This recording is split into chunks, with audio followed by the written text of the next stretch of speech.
Ok, ya empiezo a grabar. Voy a compartir la pantalla. Voy a compartir la diapositiva. Me confirman si la logran ver. Sí, correcto. Tiene el uso de la palabra, compañero Jeffrey. Bueno, gracias. Buenas noches, compañeros, abogada, máster. Eh, este día, pues, somos el grupo 4. Tenemos como intención, pues, poder llevar a cabo la exposición de la tarea que se nos asignó. Y, pues, el grupo 4 está conformado por el compañero Ernesto Nemesio Morales, su servidor Jeffrey Sandoval, por Ilena Suchan, la compañera Daisy Carolina Torres y Leslie Grisel Ramos, aduciendo la abogada que gracias a Dios pues todos pudimos trabajar en el conjunto y poder sacar el trabajo avante igual lo estamos defendiendo en esta exposición, de la cual usted pues va a lograr ver ahorita cómo vamos a defenderlo. Si me ayuda, compañero, con la siguiente diapositiva. Ok, vamos a empezar con esta exposición de estas escuelas, en este caso, que ven al el concepto filosófico del derecho moderno en base a esta obra que se dio en la restricción y la ampliación del concepto filosófico del derecho moderno por Arturo Berum en Campos, y la forma en cómo él analiza la escuela histórica del derecho, que es la de la que voy a hablar. Esta escuela histórica que, pues, quien daba su, su análisis sobre ella es Savigny, ¿no? Los principios fundamentales como tal de la escuela históricas son el derecho como un producto cultural, el rechazo al universalismo jurídico y la evolución del derecho, como también la importancia de la historia y la tradición. Abundando un poco en lo que en este artículo Arturo Bermond Campos analizaba sobre la escuela histórica del derecho, dice que especialmente las contribuciones de Savigny, quien es la figura central como tal de esta corriente, fue fundada a principios del siglo XIX y surge como una reacción, por así decirlo, contra el racionalismo y el positivismo jurídico en ese momento, promoviendo una visión del derecho como un fenómeno cultural evolutivo, por así decirlo. Al hablar de estos principios fundamentales de la escuela histórica, según Savigny, vamos a decir, por ejemplo, con el primer principio sobre el derecho como producto cultural, Savigny sostiene que el derecho no es una construcción artificial o una imposición racional, sino que se desarrolla orgánicamente dentro dentro de la cultura de un pueblo. O sea, el derecho en esta visión que expresa Savigny es una expresión del espíritu como tal del pueblo, evolucionando a medida que lo va haciendo la sociedad. Al hablar de ese espíritu del pueblo, Savigny adopta una expresión que es esta, ¿no? La de espíritu del pueblo, indicando que el derecho es una manifestación de la conciencia colectiva de una nación. Esta conciencia incluye que todos los fines e intereses del pueblo, constituyendo así su derecho, moral y religión. Para Savigny, el derecho vive en la conciencia común del pueblo, no como una regla así abstracta, sino a través de las instituciones jurídicas y las costumbres que se desarrollan orgánicamente dentro de una sociedad. Al hablar del segundo principio fundamental de esta escuela histórica, según Savigny, que es sobre el rechazo universalismo jurídico, podemos decir que, contrario a la idea de que las leyes universales pueden ser aplicadas en cualquier contexto, la escuela histórica enfatiza que cada nación tiene su propio derecho legal basado en qué, en una historia, en costumbres, en tradiciones específicas. Las leyes deben de reflejar la conciencia colectiva y las prácticas tradicionales del pueblo.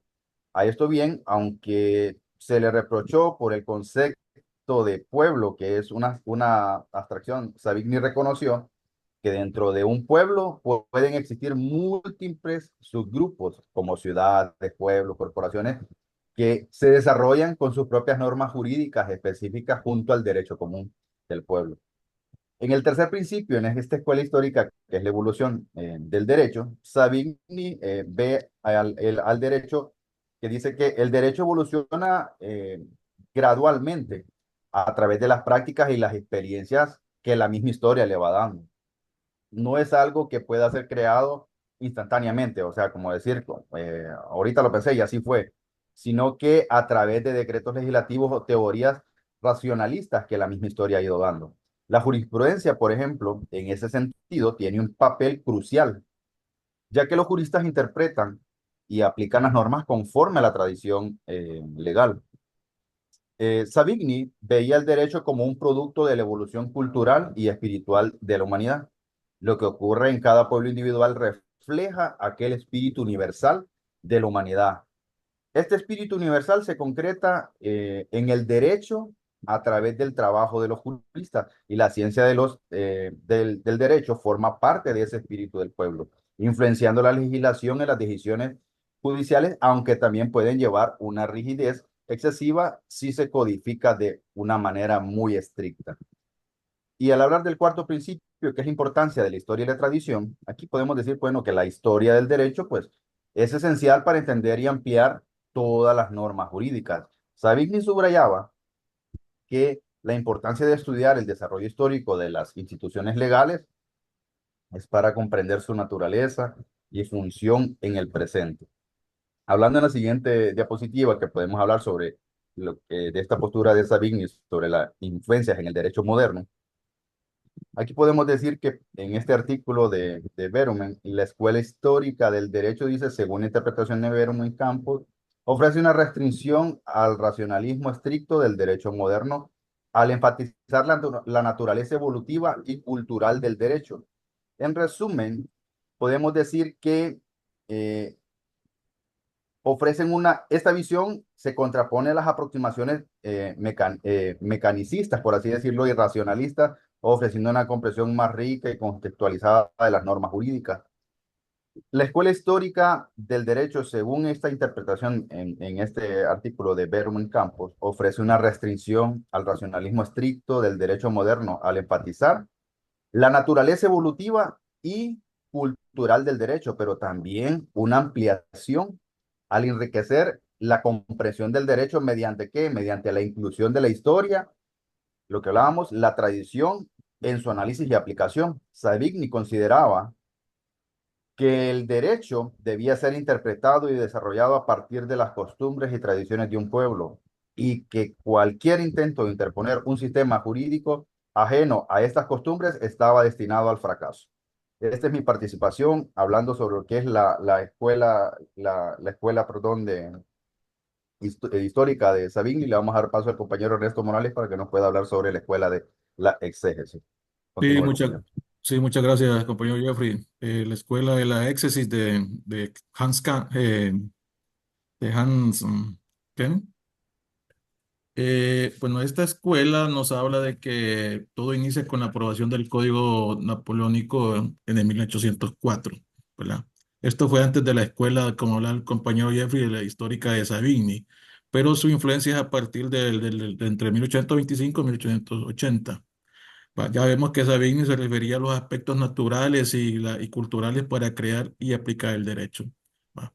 Según estos juristas exégetas, el legislador no puede equivocarse, no puede contradecirse, no puede olvidar al momento de estar en la elaboración de la ley, ya que se convierte en una corriente ideológica absolutamente racional del legislador.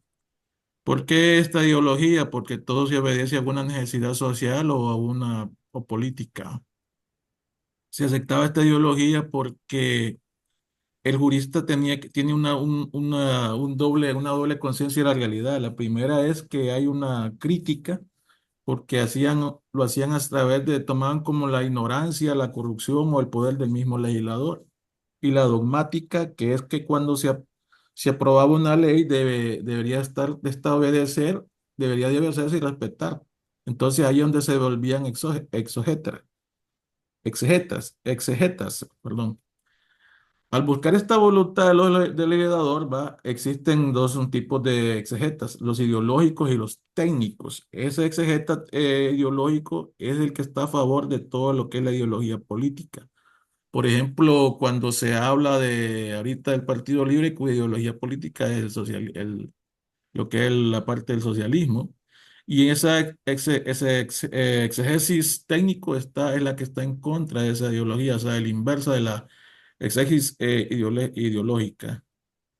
Eh, Debemos de recordar que esta escuela floreció en el siglo XX, ¿va? En Francia, y se caracteriza por una interpretación estricta y literal de lo que es los textos legales, particularmente, como ya lo dije, en el Código Napoleónico.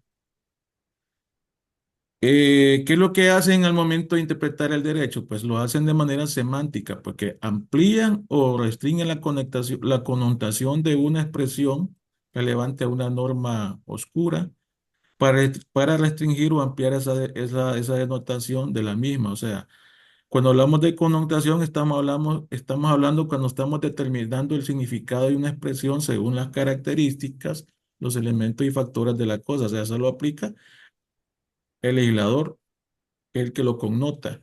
Y cuando estamos hablando de notación, estamos hablando cuando se señalan las cosas y que es aplicable a esa expresión. O sea, el juez la denota.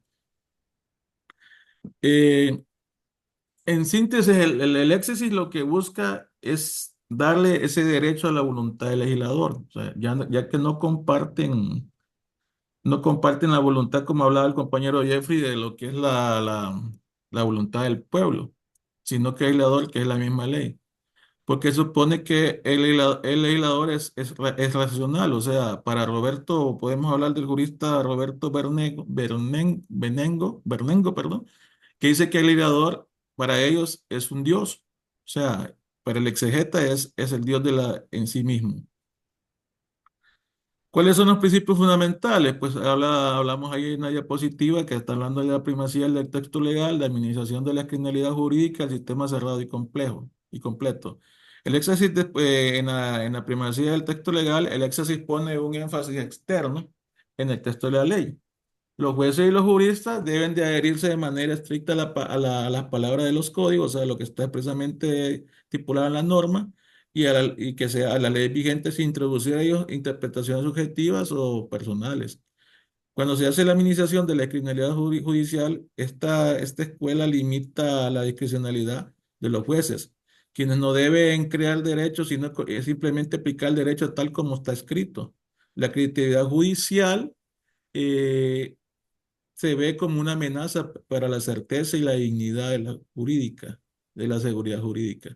En el sistema cerrado y complejo, la escuela del exégesis, qué nombre más complicado, propone que el derecho está completo en los códigos legales y que estos contienen toda la respuesta a los problemas jurídicos. Cualquier laguna en la ley debe ser llenada mediante interpretación estricta del texto. Restricción y aplicación, pues según este actor Berumen Campo, la escuela del exégesis restringe el concepto del derecho al reducirlo a una interpretación literal y rígida de los textos legales, lo que puede llevar a un formalismo extremo y a la falta de la actividad a unas nuevas habilidades sociales. Sin embargo, tenía una este autor amplía el concepto al establecer una base sólida, coherente en la aplicación del derecho, promoviendo con certeza y previsibilidad el sistema legal. Formalismo de Hans Kelsen es el precursor de la escuela exégesis.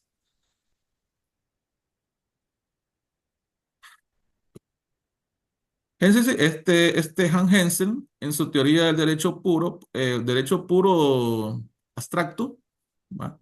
Propone una separación estricta entre el derecho y la moral, así como entre el derecho y otras ciencias, a través de los principios fundamentales de la pureza del derecho, el normatismo y la separación del derecho y el Estado. Cuando hablamos de pureza de derecho, no solo él critica la ideología del exégesis, sino que cualquier otra ideología, porque al estudiar el derecho como un sistema jurídico, ya que separa del derecho la moral y la casualidad, para evitar que exista una contaminación de ideologías políticas económicas y morales. O sea, él restringe el derecho a la mínima expresión, que es la letra de la ley. En el normatismo, en el eje de normatismo, ¿va? El derecho es visto como un sistema de normas jerárquicas estructuradas. Cada norma deriva su validez en una norma superior, culminando en una norma fundamental, el cual se estudia a través de dos partes, lo que es la estática jurídica y lo que es la dinámica jurídica. La estática jurídica estudia la norma aislada en general.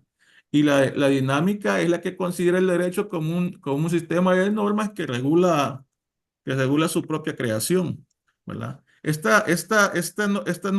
normativismo se hace a través de una lógica de derecho, ¿va? Que es la que habla acerca de la relación de un hecho ilícito, por ejemplo, hay una sanción coactiva que lo lleva a lo que es lo que conocemos como una imputación. Entonces, por ejemplo, si Pedro, dale, para un ejemplo sencillo, si Pedro comete un robo, antes debe ser condenado a una prisión. Entonces, ese hecho ilícito provoca una sanción coactiva. Entonces, de esto se deriva la siguiente definición. La norma jurídica es la imputación de una sanción coactiva a un hecho ilícito. Por lo tal, la norma es el acto conforme al derecho o el acto de la voluntad. Y entre la separación de los derechos del Estado, Kensel propone, pues sí propone que hay una distinción, que debe haber una distinción clara entre el derecho como un sistema normativo y el Estado como una organización de personas. O sea, el Estado se convierte en un órgano jurídico personalizado. Restricciones y ampliación. Para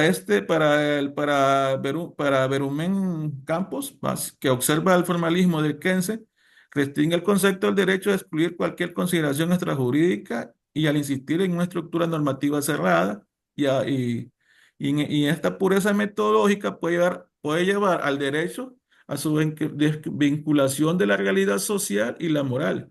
Sin embargo, puede ampliar el concepto de proporcionar una claridad precisa y analítica para permitir un entendimiento más riguroso y sistemático de lo que es el derecho. Sin más que agregar, le cedo el uso de la palabra a mi compañera Elena Chan. Soy Chan, compañera. Buenas noches, abogada, compañeros. Muchas gracias, compañero Ernesto. Mi nombre es Silena Su. Y a continuación les hablaré lo que es el derecho según la Escuela del Realismo, ¿verdad? Cuya contribución mayoritaria fue por parte del filósofo Alf Ross. Bueno, primeramente, como podemos ver, el contexto del realismo jurídico especialmente representa lo que es un enfoque que prioriza la observación empírica del derecho tal como se practica en la realidad, desafiando las teorías normativas que se concentran en las normas como abstracciones, que eran el enfoque de la escuela de Kelsen. Aquí podemos ver los siguientes principios. El principio número 1, tenemos el derecho como fenómeno social. Ahora, ¿qué significa esto? Bueno, bajo este principio, Rawls nos postula que el derecho debe ser entendido como un fenómeno social, cuya relevancia debe ser manifestada, ¿verdad? Según su impacto práctico y también la interacción con otros factores sociales, económicos y políticos. La importancia de este principio es que subraya el estudio del derecho no solamente como un conjunto de normas abstractas, sino que también en términos de su ampliación, aplicación y efectos en la vida cotidiana. Como segundo principio tenemos lo que es la predicción del comportamiento judicial. ¿Qué nos dice este principio? Bueno, básicamente se enfoca en lo que es un aspecto central del pensamiento de Ross, ¿verdad? Cuya predicción del comportamiento judicial. Aquí nos dice Ross de que el derecho se manifiesta de manera clara en las decisiones que toman los jueces, en lugar de las normas abstractas. Es por ello que este enfoque resalta la importancia de lo que son las sentencias judiciales como verdaderas expresiones del derecho. Ahora, el tercer principio es la crítica del formalismo normativo. Ross, en este caso, critica las teorías que se enfocan exclusivamente en lo que es el análisis formal y lógico de las normas jurídicas, argumentando de esta manera que dichas teorías ignoran lo que es el contexto social en el que las normas operan. Para este filósofo es esencial considerar que las realidades prácticas y el contexto social son vinculadas de manera muy estrecha, ¿verdad? Para entender lo que es plenamente el funcionamiento del derecho. Y asimismo también tenemos lo que es el principio del empirismo jurídico.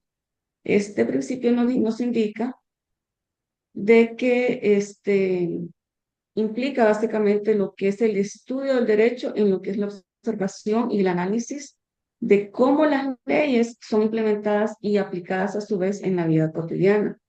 Este enfoque incluye el estudio de patrones de comportamiento judicial, así como también la efectividad de las normas legales. Con respecto a lo que nos dice el autor, ¿verdad? Verumen Campos, Ross se enfoca tanto en lo que es la restricción y la ampliación. ¿Qué quiere decir esto? Mediante la restricción, Campos sostiene que el realismo jurídico de Ross puede restringir el concepto filosófico del derecho al enfocarse en los aspectos empíricos y prácticos a expensas de los principios normativos y teóricos. Esta limitación, como podemos ver, puede reducir a profundidad el análisis filosófico del derecho, enfocándose de manera predominante en su funcionamiento práctico, así también como en lo que es la predicción del comportamiento judicial. También señala lo que es la ampliación. Argumenta Verumen Campos de que este enfoque, ¿verdad?, amplía la comprensión del derecho moderno al incorporar su dimensión práctica y la social, al centrarse en cómo las normas legales afectan realmente lo que es la sociedad y son aplicadas por los jueces. El realismo jurídico ofrece una visión más completa y matiza lo que es el sistema legal, cuya relevancia es muy importante en lo que es la realidad cotidiana. De esta manera vemos, por un lado, ¿verdad?, cómo Ross, influenciado por Kelsen, fue un crítico muy, fue un crítico, ¿verdad?, de lo que fue de la escuela formalista, ya que redefine lo que es la validez normativa en términos de su efectividad social. Según Ross, las normas jurídicas se caracterizan en sentencias judiciales, tal como se mencionó anteriormente, las cuales son el verdadero derecho. Este enfoque lo que hace es que elimina elementos normativos, formales, éticos o religiosos del derecho. De esa manera reduciendo al conjunto de sentencias de los tribunales. Ross también de esta manera estructura lo que son las normas jurídicas en normas de conducta y de competencia. Ahora, ¿qué es lo que nos quiere decir estas normas de conducta? Es qué es lo que pueden hacer, y las normas de competencia es quién y a quién le compete elaborar lo que son las normas, ¿verdad? No obstante, se encuentra con un problema, ¿verdad?, que es el fundamento de esas normas. Tal como fue el caso de Kelsen, Ross presupone una norma de competencia suprema para mantener la reducción de las normas a la realidad, lo que incurre en el mismo vicio hipotético que venía de la escuela formalista de Kelsen. Y por ende podemos ver que tanto Kelsen como Ross, ¿verdad?, intentan reducir el derecho a lo que es el normativo o lo fáctico, no obstante terminan involucrando ambos aspectos. Hasta aquí ha sido mi participación, Abad. Muchas gracias. Les doy la palabra a mi compañera Daisy Torres, quien nos hablará sobre el enfoque de la ampliación, ¿verdad?, en base a la escuela del filósofo Hart. Muchas gracias. Así es, compañera, muchas gracias. Buenas noches, abogada. Buenas noches, compañero. Así es, vengo a hablarles sobre el enfoque de la aplicación sustentado por Hart. Bueno, voy a darle una pequeña introducción sobre Hart. Hart propuso la teoría del positivismo jurídico, que sostiene que el derecho es un sistema de norma creado por la autoridad y que debe ser obedecido por los ciudadanos, ¿verdad? Además, Hart también habló sobre las reglas del reconocimiento, que establece los criterios por los cuales una norma se considera válida dentro del sistema jurídico. Hart distingue entre el derecho primario que son las reglas que rigen el comportamiento de las personas, y lo que es el derecho secundario, que son las reglas que establecieron cómo se crean, cómo se modifican y se amplian, ¿verdad? En lo que es la regla primaria. Dentro de esto tenemos lo que son los principios fundamentales que Hart nos dio. El primer principio nos dice que es la diferenciación entre las normas primarias y secundarias, de lo que le decía en pequeña introducción que le acabo de dar. Ahora bien, ¿en qué se enfoca? Esto se enfoca en las normas primarias, pues como les decía, que son las normas. La primaria son las reglas de conducta que imponen los deberes, mientras que las normas secundarias son las reglas que confieren lo que es el poder. En la segunda dice que es la regla del reconocimiento. Este es un concepto más importante para Hart. Estuve leyendo que es la regla de reconocimiento, una norma, perdón, secundaria fundamental, que establece los criterios para identificar qué normas pertenecen al sistema jurídico, y esta regla permite distinguir el derecho de otras normas sociales y morales. El tercer punto es el principio del derecho como sistema abierto.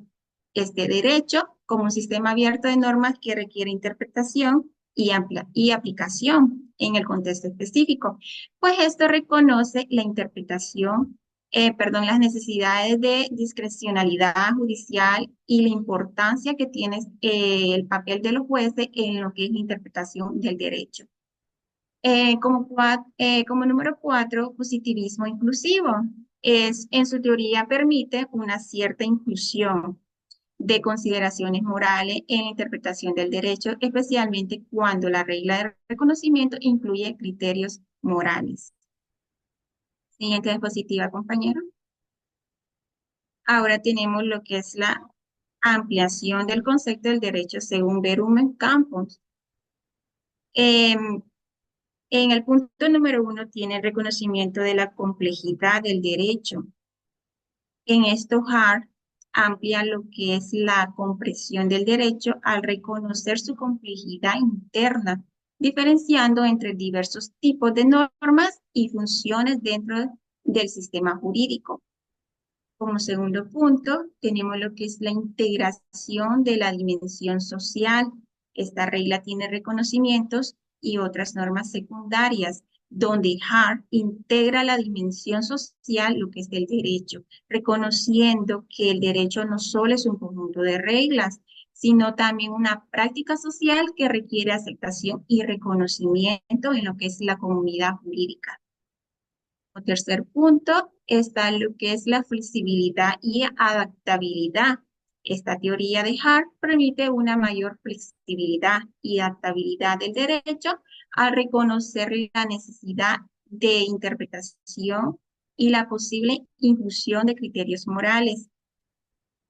Esto ha sido mi participación, compañeros. Ahora le cedo la palabra a mi siguiente compañera, Leslie Ramos. Buenas noches, abogada y compañeros. Bueno, yo les voy a continuar hablando de lo que es el enfoque de ampliación sustentado por Dworkin. Este enfoque de Ronald Dworkin contribuye a la ampliación del concepto filosófico del derecho.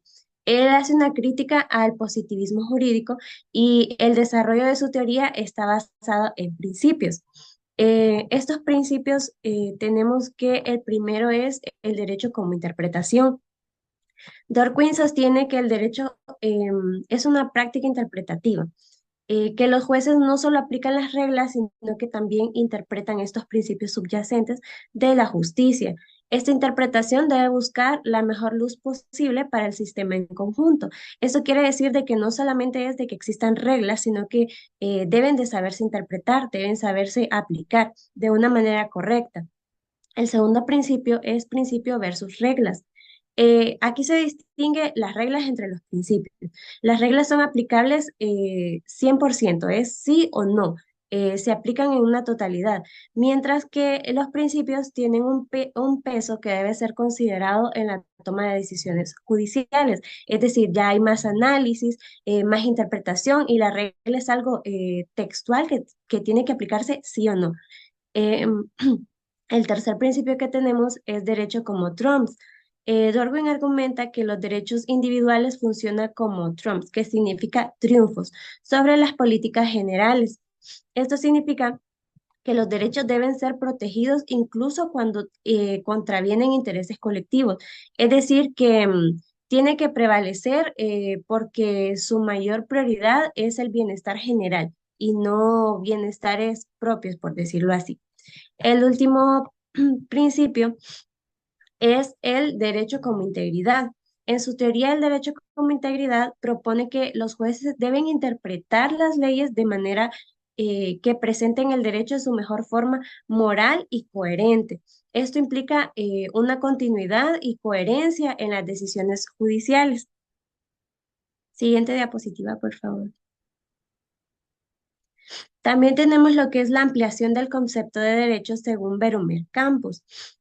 Según Veromer Campos, argumenta que el enfoque de Dworkin amplía conceptos filosóficos de varias maneras fundamentales. Entre estas tenemos cuatro. La primera es la incorporación de la moralidad en el derecho. Amplía la comprensión del derecho al integrar explícitamente consideraciones morales.